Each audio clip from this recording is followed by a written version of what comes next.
Okay, listen, I've got a couple things here that are fantastic. Ooh, they're good. They're very good, and this is a good one. Because, look, here's the thing. We're looking at being able to figure out what is this thing called emotion, right? We're looking at an emotional intent. An intent. It doesn't mean executing an emotional preparation or executing our emotions in our acting. That is a totally different, that is a completely different acting technique that is very, very, very, very obscure. It's forced emotion. It is a forced emotion technique. That is not the advisable way to be able. There's other ways to work. Now, the ways to be able to work with is with freedom, right? And you want to be able to be free so that you can discover more than just yourself in your acting. That's just how easy it is. And this is key. So let's go through this. This is very interesting. I use color tint glasses to help me read longer. And you can do that too. And it is also good. A very interesting film secret is that directors will use color tint glasses to see contrast. That's what color tints do. The different colors actually tint.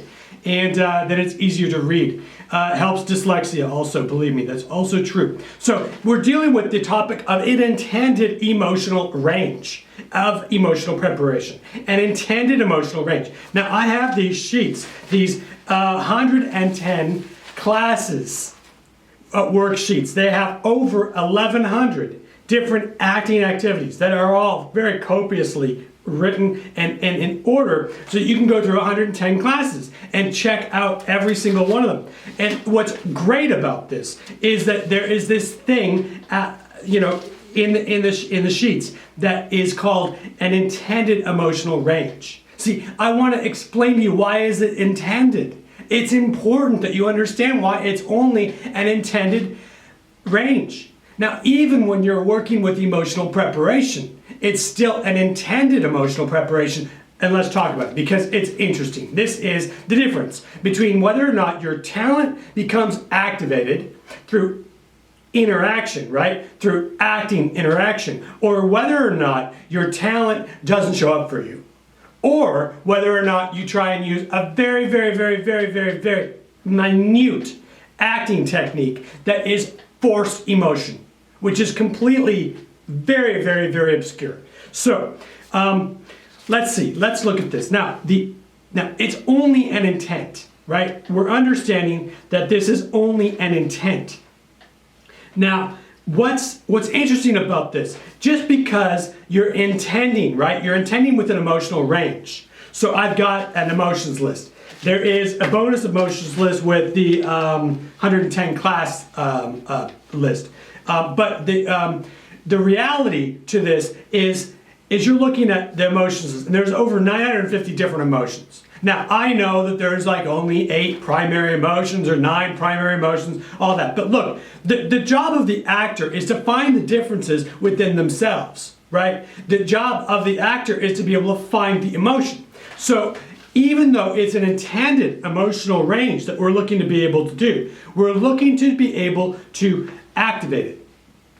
Can we have the ability to self-activate that emotion and then do interaction? Because acting is interaction. It's key. It is absolutely key. So your job is to be able to accurately activate your own emotional range, right? The desired emotional range. Now that could be, I'll read a couple.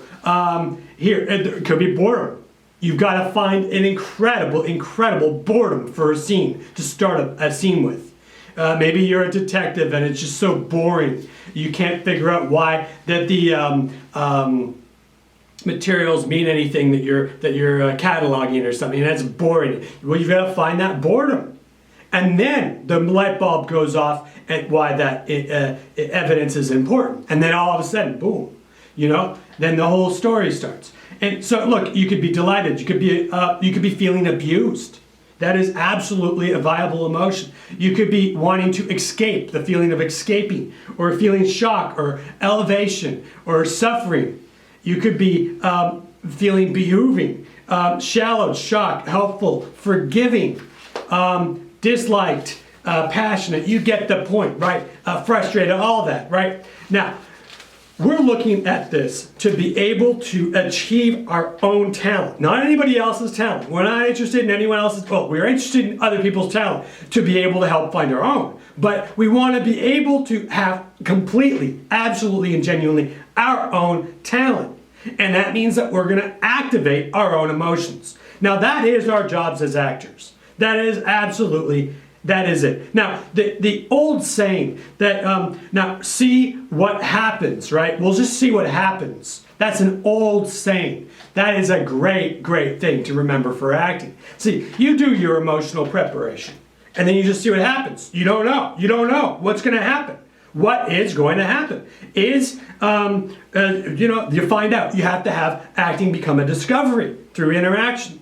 Now, okay, so you've got two different things here. That's an interesting point here. Now, there's freedom and then there is restriction. So there's freedom and then there's restriction.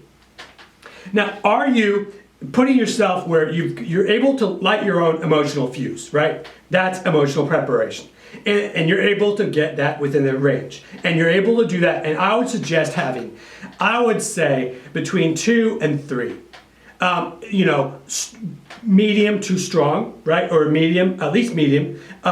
Reasonable, emotional preparations for one specific thing that's needed, right? So then if the first one doesn't really activate you, you go to the second or the third.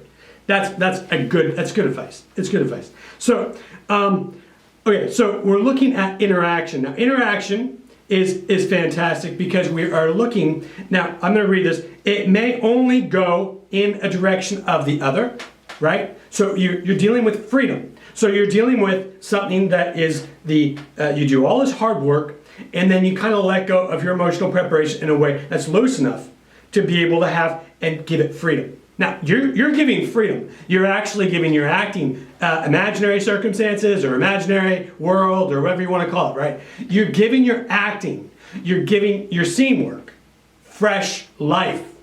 That's what freedom does.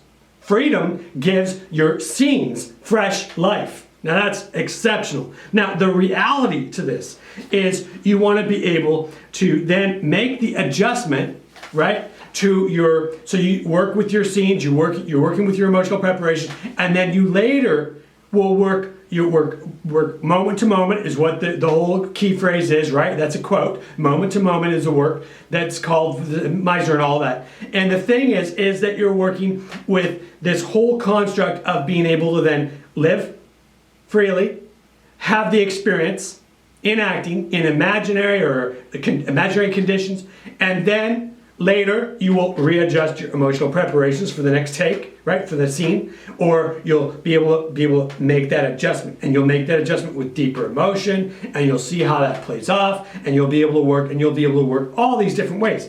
But what's happening here is you're finding your own balance. See, deep emotion without balance doesn't have any value, very little value, because it's so dense.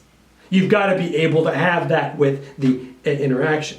And that is what it is. That is exactly what acting, you've got to have interaction. Now, look, this next thing here is, we are looking at, even if you can activate a deeper craft, right? Even if you can activate a deeper emotion, the craft of acting is determining. It's absolutely your own self-determination, right? As to figuring out how deep you want to activate your emotional preparation. It's only going to be as effective as it is in the acting interaction. You see, that's the key. And of course, there's some silhouette scenes on the side, and there's other things that you can do one way or another. But that's the general, honest, absolute, good, honest truth. And the reality of this will improve your acting. So, now, you want the key spark of emotion. Now, the key spark of emotion, which then opens up your receptibility. It is your ability to be able to trust, to absolutely trust your emotional preparation has had an effect during the interaction without having to watch it. See, that's the key. And the last thing, which is incredible thing. Now look, you want absolutely to find the ability to have and help yourself receive the other actor. So your emotional preparation, it's twofold. It's one, to be able to get into that emotional range or craft the ability to be able to get that talent so that you can go into that specific regret or that specific frustration or that whatever specifically is needed for the scene, right? Then working with this is then you get into that range. But then doing the effect of emotional preparation is then going to help you open yourself up emotionally, which helps you to be able to receive the other actor. Now, the more you can receive from the other actor, oh my goodness, the more talent your talent's going to show. There's no way around it. See, a lot of times we know the traditional, right, emotional preparation is literally emotionally preparing for the scene before it, right? Or what has just happened outside of the scene. And that's of course fine, it's good, there's good value there, right? But the reality is that all the other things I just said is true too. So you want to be able to find that and work with this so that it works for you. And listen, please boop that like button. Let me know how this works. Get a pair of these cool colored tits. Not this exact pair, but the other pairs are in the, and I'll have different pairs, different days. And it will help you read longer. It is definitely very cool for directors to use colored tits in directing because it will actually help you be able to see contrast. All right, that's an old Hollywood secret. Okay, listen, thank you very much. All right, have a good day. Okay, so I teach people how to get upset. I have a lot of fun teaching people how to literally, purposefully upset themselves. Actually waking their own activations up so that they're emotionally activated. There's something that they can get upset about within a ballpark of emotion. But the key, the absolute key, is I don't want you to carry around that stuff in your life. That's what's called acting baggage.